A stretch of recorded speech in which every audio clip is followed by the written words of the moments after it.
Bienvenue dans le descriptif de la formation aide-soignant au sein de l'Institut de formation en soins infirmiers d'Amboise. La formation AS vous guidera vers la professionnalisation de votre bienveillance et de la qualité de vos soins. Dans le contexte sanitaire actuel, la formation aide-soignante aussi évolue.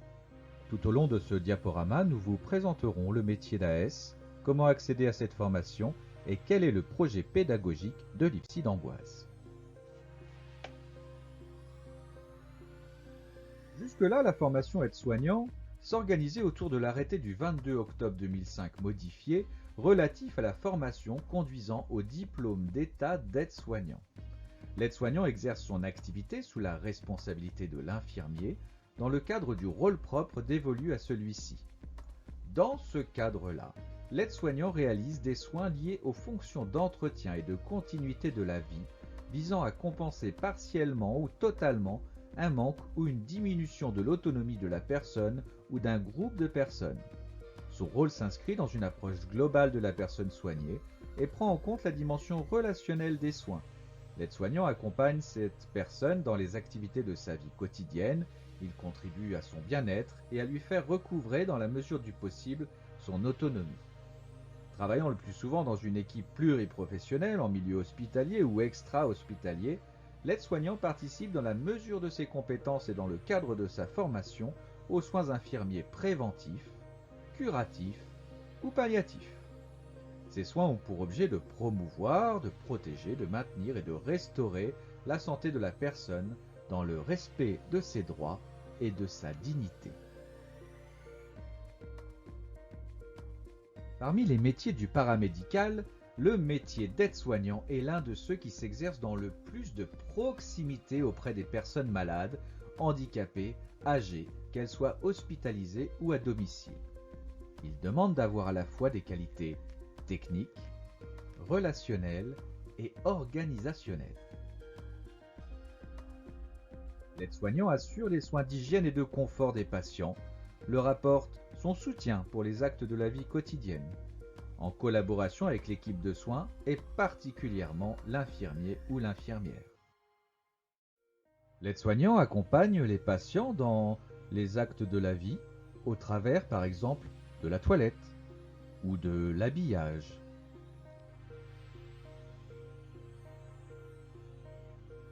De l'aide au repas et de veiller aux apports hydriques essentiels à la continuité.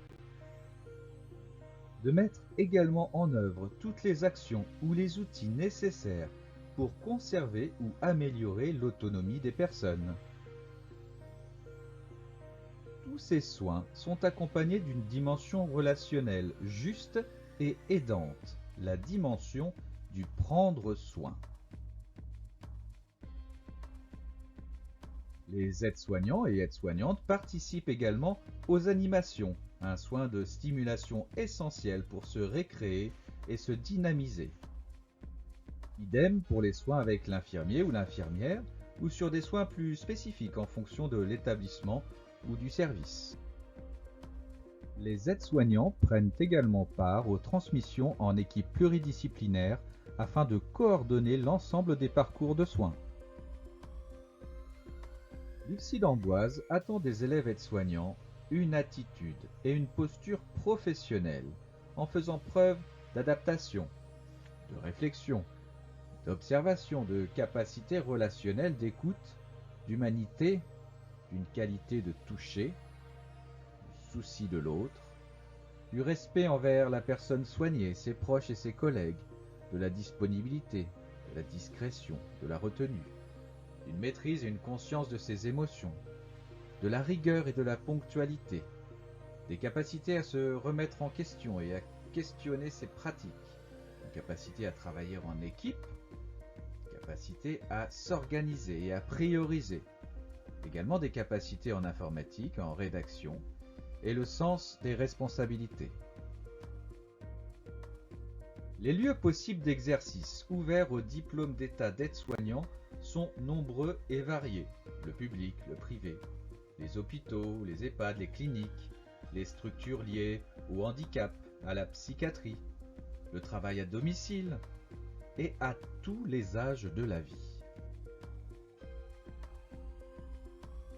Les possibilités d'évolution permettent plusieurs chemins différents entre référents, auxiliaires de puériculture, accompagnants éducatifs et social, infirmiers et autres diplômes universitaires et formations de toutes sortes.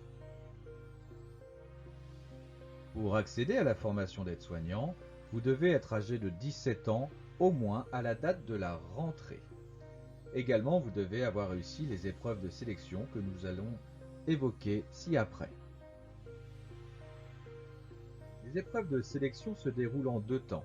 D'abord l'étude de votre dossier, complet, avec votre curriculum vitae, une lettre de motivation, la narration d'une situation de soins, où vous nous montrez la capacité de raisonnement, l'implication dans des associations, etc.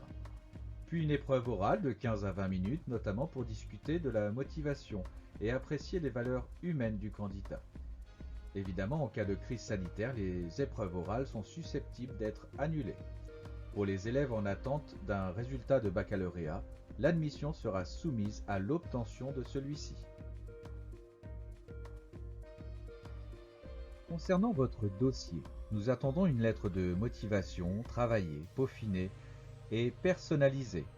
Un curriculum vitae mettant en valeur vos expériences professionnelles, vos stages, vos formations continues et vos centres d'intérêt. Également, nous observerons vos résultats scolaires et vos appréciations de stage afin d'y déceler des valeurs transposables et des qualités transposables dans la profession d'aide-soignant. Nous attendrons également l'expression de vos expériences professionnelles, associatives et sportives. Quelques conseils pour l'oral. Restez en permanence à l'écoute de l'actualité sanitaire et sociale et se documenter sur les grandes thématiques. Soignez sa présentation générale avec une attitude dynamique, authentique et spontanée. Avoir une certaine aisance dans l'expression avec un vocabulaire adapté, non familier, sans abréviation. Montrer une capacité à gérer ses émotions. Montrer sa motivation et son intérêt pour la profession, s'être renseigné sur la formation, son contenu, son organisation, s'être renseigné sur le métier, lieu d'exercice, spécificité, aptitudes nécessaires, avoir réfléchi au financement, organisation personnelle, capacité de déplacement, utiliser ses expériences personnelles, professionnelles, de stage pour montrer son sens des responsabilités et ses valeurs personnelles, se montrer à l'écoute, dans une dynamique d'échange constructif et d'ouverture avec le jury.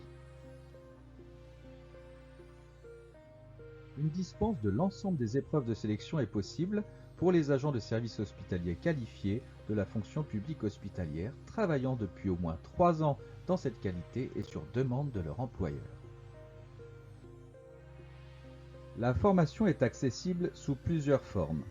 Le cursus complet, qui est une formation complète sur 10 mois avec une alternance de cours théoriques et pratiques à l'IFAS et de périodes de stage.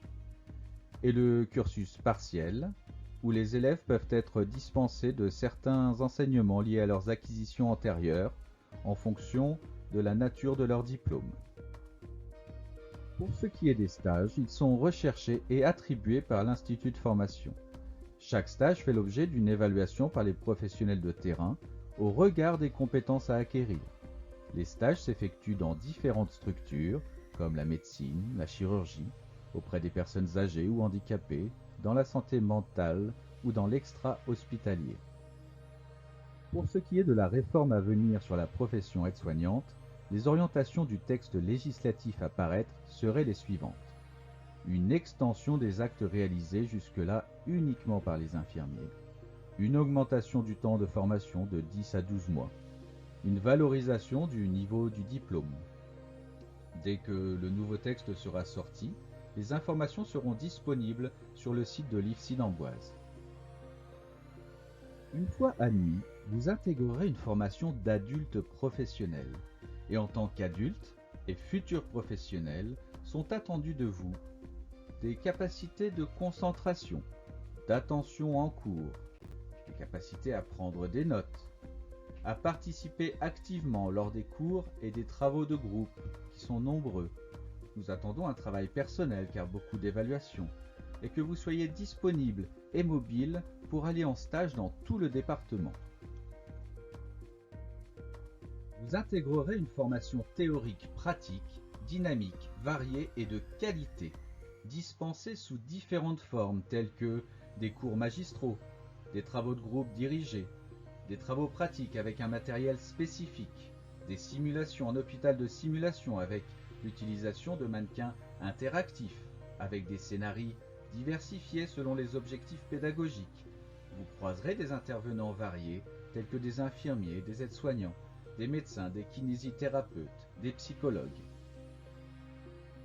Vous avez peut-être déjà exploré l'établissement dans la visite virtuelle de l'IFSI et avez pu constater que les étudiants ont accès à un centre de recherche et de documentation, à 2 salles informatiques, à un espace numérique de travail, à un foyer à disposition des apprenants avec distributeur et four micro-ondes, à des places de parking pour se garer dans l'enceinte de l'IFSI ou à proximité. Également une offre de stage diversifiée avec environ 130 terrains de stage possibles au centre hospitalier intercommunal en Bois-Château-Renaud, à Tours et ses différents hôpitaux, à Loches, à Blois, à Vendôme, à Saint-Aignan, avec toutes les spécialités gériatrie, handicap, médecine, chirurgie, santé mentale, pédiatrie, domicile. Le projet pédagogique de l'IFSI se fonde sur des valeurs bien précises et un objectif global. Nos valeurs se fondent autour de 4 principes: le respect, la rigueur, la responsabilité et l'autonomie. Notre objectif est de former des professionnels responsables et compétents qui travaillent en complémentarité au sein d'une équipe pluridisciplinaire, possédant des capacités d'adaptation et qui mettent en œuvre des projets de soins dans le respect de la dignité de la personne et dans une vision globale de sa situation singulière. Nous vous accompagnerons dans une progression vers un positionnement professionnel, éclairé et responsable grâce à un accompagnement et un suivi pédagogique individualisé. Nous attendons que nos apprenants soient acteurs de leur formation, qu'ils intègrent des connaissances par palier, comprendre, agir, transférer, qu'ils développent de la capacité de réflexivité, de transfert et d'auto-évaluation. La réussite de l'apprenant s'appuie sur son engagement, sa motivation et son implication dans la construction de ses compétences.